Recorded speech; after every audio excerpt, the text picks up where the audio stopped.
All right, Garrett Johnson here with Abe Ancer. And Abe, and think about this LIV golf season. How are you looking at this point in the season? How do you kind of reflect on where you're at? I think it's been a solid season. Obviously highlighted by the win in Hong Kong. That was really, really nice. It was an exciting week, and I've had some top tens. Other than that, I mean, I feel like four or five top tens, if I'm not mistaken. But I mean, I feel like there's a lot of room for improvement. I think I'm standing 14th individually and 7th as a team, so there's plenty of work to do in this last two events individually, and then the last one obviously being the team championship. We gotta make some room there. Well, speaking of championships and the stakes raising higher, what is it like, the Sunday pressure on LIV events for you? How do you manage all that? I like it, man. I like because you're obviously thinking where you're at individually, but also you're looking at the leaderboard and seeing where you are as a team, and that's a great example. In Spain, in Valderrama, I mean, I wasn't in the best position individually, but I knew we were tied for the lead going into the last two holes, and you feel it. I mean, you don't want to be the guy that hurts your team in the last round. You wanted to be the teammate that makes a couple of birds coming in to hopefully clinch the victory, and they ended up being a crazy end to the round.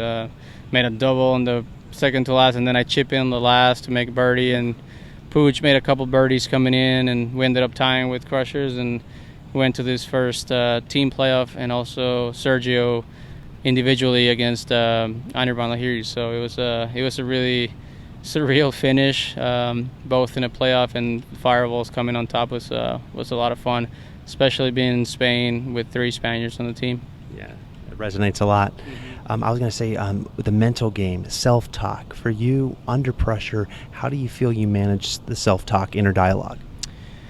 I feel like one week, if I'm being completely honest, it could be great, and then another week, it's not the best. I feel like that's somewhere I should improve, and I did that for the most part really well, but there's definitely some weeks that get very frustrating. You feel like you should be in a better spot than where you are, and you can be a little tough on myself, but it's important. Good self-talk it's extremely important, and just staying in the moment. I feel like I've been carrying maybe a lot of the stuff in the previous holes to where I'm in the present if I'm not making any putts or not hitting like I want to, but yeah, staying in the moment and a good self-talk is definitely a big part of this game. Your iron play has always been a strength of yours. What is it about iron play? Is it set up, like what sets the table well for you in your irons?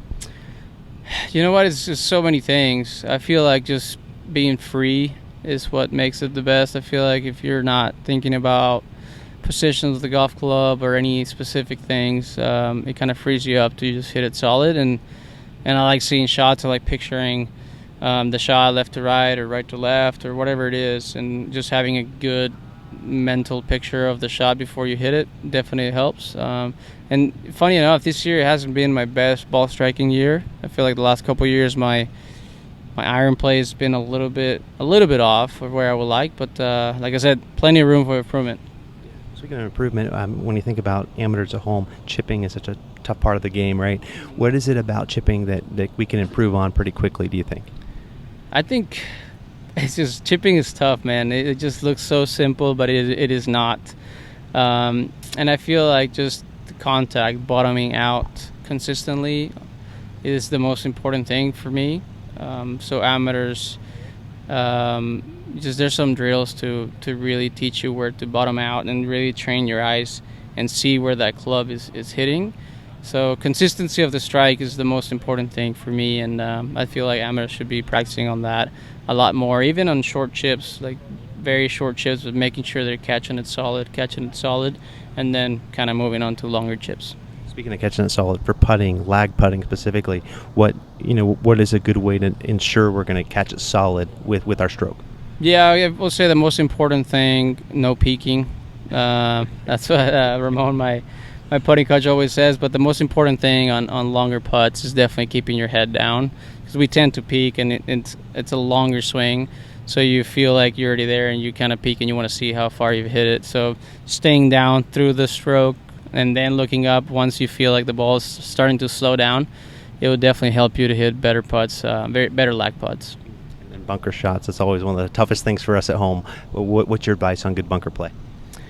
Ooh, there's so many tips to. Loaded question, I know. That's a loaded question, yeah. But I would say keeping about 60% of your weight on your left or leading leg, and just kind of you're leaning a little bit that way. You want to hit about an inch short of the ball, and don't be shy of really smacking the sand. I feel like a lot of people try to like maybe pick it out of the sand.